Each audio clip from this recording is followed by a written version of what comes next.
Wingsfoot. Sesaat lagi Anda akan menyaksikan Kompas Update yang didukung oleh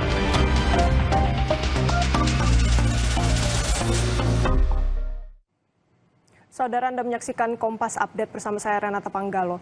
Militer Rusia meluncurkan serangkaian serangan udara sepanjang malam di wilayah Dnipro pada Selasa waktu setempat. Serangan tersebut menyasar sejumlah wilayah termasuk ibu kota Kiev, menewaskan 22 warga Ukraina. Rekaman video di lokasi memperlihatkan petugas darurat melakukan pencarian dan penyelamatan. Petugas pemadam kebakaran juga berusaha menjinakkan kobaran api, sementara tim penyelamat menyisir reruntuhan bangunan untuk mengevakuasi korban. Sebelumnya Presiden Ukraina, Volodymyr Zelensky, telah memperingatkan bahwa Rusia tengah mempersiapkan operasi ofensif besar terbaru.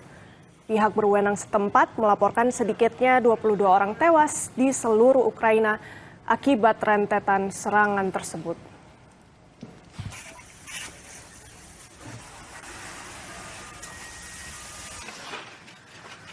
Demikian Kompas Update, terima kasih, sampai jumpa.